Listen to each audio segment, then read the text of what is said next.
Hello everybody. I thought I would record a little video to kind of explain my channel that I created. I wanted to help those that may not understand the eviction process in the state of Oregon, who can't afford an attorney, that kind of stuff. But also to enlighten people on what has happened in the last 5.5 months that this person resided in my home. So a little back history. Started talking to this person in December of last year. I made a comment that I was looking at having to rent out my spare bedroom so that I could just make ends meet because my second job wasn't giving me enough hours. So we talked, quite a few times between December and February when he asked me, hey, are you still looking to rent out that room? And I said, yes, $800 a month, but I can only rent it to you for March and April because May, my daughter's friend, was going to be graduating from college and was going to go to graduate school close by, so I was going to rent the room to them.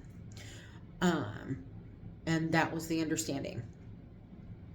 So on March 3rd, I got a text message from this person saying, hey, I don't have the whole $800 to move in. I have $600.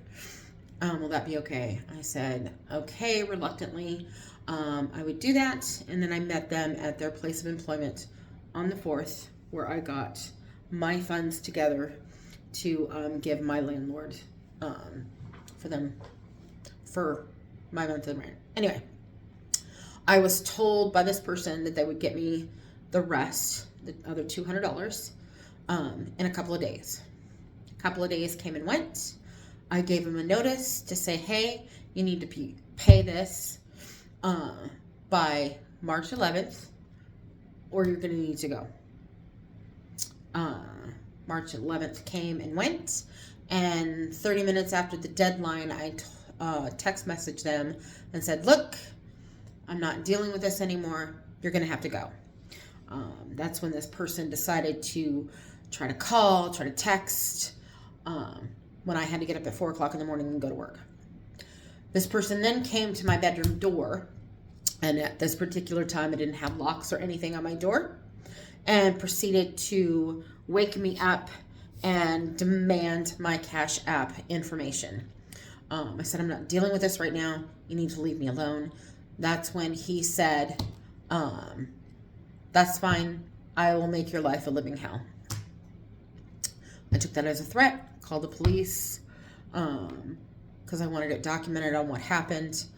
And then from that point out, I started documenting and recording. So from March 12th, I gave this person a 30-day notice to vacate for their non-payment of rent. April 29th, we had a mediation date to where we had to go to court to mediate. Showed up. The only mediation I was going to do was to have him vacate, and he would not vacate. So we had a court date set up for June 7th. June 6th, he went and got a 3-week extension to where we had court June 28th. That particular time when I went to court, my case, I had to start the case over because due to a technicality, I didn't have the amount that he had to pay to rectify the situation on the documentation, so I had to start the process all over again. And I informed the judge on that particular day that I was starting all over again. So June 28th, I put a new notice on the door, not only including March, April, May, and June's rent that was never paid, but also that they were in violation of smoking on the property, and went from there. So because I'm only limited to how many characters I can put in as to what I'm writing, so I'm doing this little video. So between March 12th and finally when he was out August 25th, this person was just vile and disgusting. He would not bathe, would not wash his clothes. Granted, he had no right to use any of my personal property, which was the washer and dryer, microwave, dishes, pots and pans. I've worked hard all my life to have those items. So he was not getting to use those. But I'm going to try to go in chronological order of all of the videos that I have. I have over 750 videos.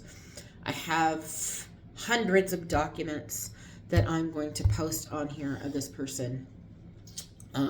But this person would bring people over to not only do drugs in my home, but I believe they were manufacturing drugs in my home. This person could have been prostituting themselves out. And mind you, no sexual orientation. The only sexual orientation that was discussed is him wanting to have sex with me, and I would not have sex with him. But he would bring people over. Again, he would not bathe for weeks at a time. He didn't wash his clothes. The room was a disgusting, vile mess. You could smell the body odor and the filth from that room, which was blamed on my cats for the smell. But I'm going to go and post in chronological order of the events that some of these things happened.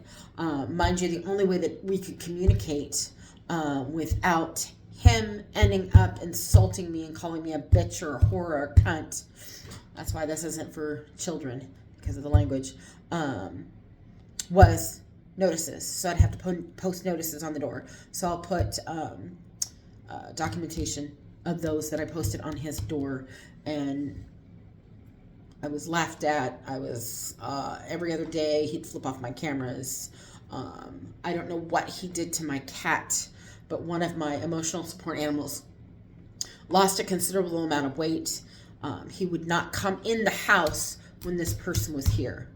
But finally, for the second court case that I had with him, on August 19th, I went to court and he didn't show up. So I won by him not showing up. But he was already having a bad week because on the 15th of August, he was fired from his job. And then on the 17th of August, the police were called to my home to serve him his citation for arrest of theft 2. Which I have posted a video of that interaction with him and the police. So you can see what kind of a person he is. But I have tried to be a good person in my life.